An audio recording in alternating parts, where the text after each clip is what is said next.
Hi, welcome back to the channel. Today's video will be an interesting one. Today I'll be checking out the Fiio RR11. It's a modern interpretation of those vintage pocket radios. If you were following what Fiio's coming out with recently, they made a portable CD player, a turntable, a cassette tape player, and now they also have a portable radio, the RR11. Fiio is clearly going a bit nostalgic with the recent releases. So let's check out the unboxing process and the packaging. The RR11 comes in a small box with a champagne gold RR11 on it, though mine is actually in matte black. Inside the box, the first thing you see is a user manual. Here we have the RR11 itself. Then there's also a set of super lightweight and plasticky set of earbuds included. This really gives me some retro vibes. Underneath the main compartment, we have some earbud foams, a charging cable, a custom DAC cable. More on this later. And lastly, we have some more documentation. Let's take a look at the exterior of the RR11. If you're old enough, you've probably seen or owned one of these Sony Walkman portable radios. I think it's no secret that the RR11 takes a lot of inspiration from the classic SRF S84 portable radio, but it's definitely not just a carbon copy. It's a modern interpretation of a classic product, with a modern twist to it. I did have one of those Sony radios in the past, but I have no idea where it is now, so I couldn't compare it in this video. But from memory, the first thing that stood out is the tuning wheel. Back in the day, the Sonys had a very thin and flimsy tuning wheel that you had to turn with your nails. The RR11 now has a much more ergonomically designed tuning wheel, and when you tune into a radio station, the radio signal light here actually lights up, telling you that there's good radio reception. This also wasn't a thing back in the old Sonys. Then it's the volume knob. Similar to the tuning wheel, this volume knob is much more nicer to use than the old flimsy plastic wheels. It's made from aluminum alloy, and it is also an on-off switch. And it has a very tactile click at the bottom position. On the right, we have the headphone output port. And for the switch on the right, we have the magic bass slider, which pays homage to the Sony Mega Bass feature. For both mode 1 and 2, it increases the bass by a bit, but for position 2, you actually get a 3D effect for a slightly larger soundstage. The switch does have an effect on the sound, but both effects are pretty subtle.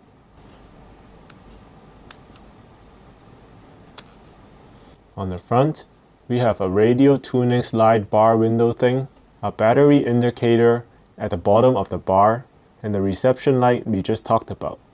This light on the top lets you know if you are receiving a stereo signal or not. On the RR11, you can choose from 3 FM radio bands.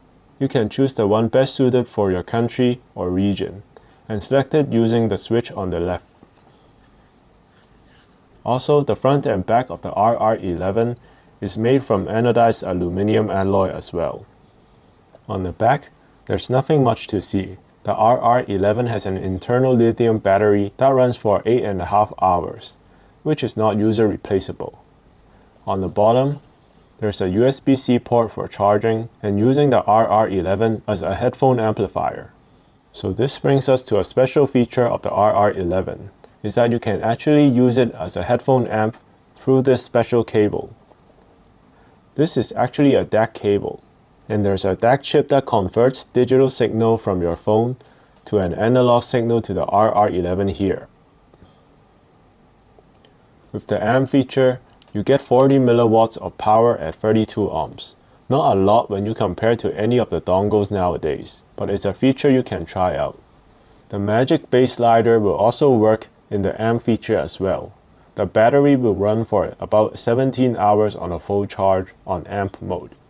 Honestly, I don't think this is a feature that most of you watching will use, as you probably have more powerful dongle decks. But anyways, it's there. There's one special usage scenario that I find very intriguing with the RR11, is to use it as an IEM burn-in device. Just in case an IEM requires burn-in, I can plug it into the RR11 for a day or two, and keep it charged while burning in. You can tune it to whatever station you want, or you can tune it to a band where there's no signal and play white noise through it.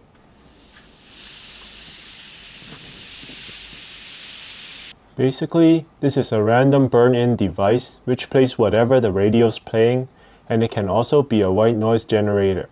Our problem with burning in with a dongle DAC or a phone is that you often can't charge it while playing, and sometimes you kill the app in the middle of the process.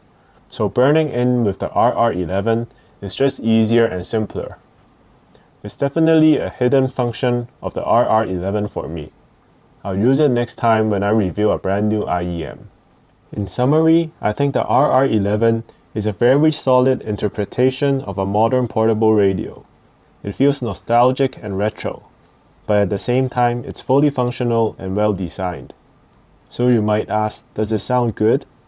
It sounds as good as any radio can sound.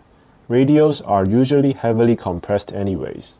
It works flawlessly, plays very loud with most IEMs and headphones. I even used the Hi-Fi Man Ananda Stealth on it, and it plays way louder than I would actually listen to. So as long as your headphones aren't super difficult to drive, the RR11 should drive them with no problem. The RR11 is well made, well designed, and has a modern twist to it. However, in reality, I think it's still going to be a very niche product for the minority. Most people that are going to listen to the radio is probably still going to use a network radio app on their phone. But kudos to Fiio for reviving these old forms or ways of listening to music. It really does bring back memories from the old days by actually having to tune in to your favorite radio station. It's like placing the needle onto a record. The action alone kind of reminds you of what the radio actually is. So if you're looking to get a bit nostalgic, or if you just want a burn-in device that can play by itself 24/7, check out the RR11 portable FM radio. Let me know if you have any questions about the RR11, and I'm also very curious to know how many of you still listen to the radio. Let me know in the comments below. Links for the RR11 are in the description. Thank you for watching.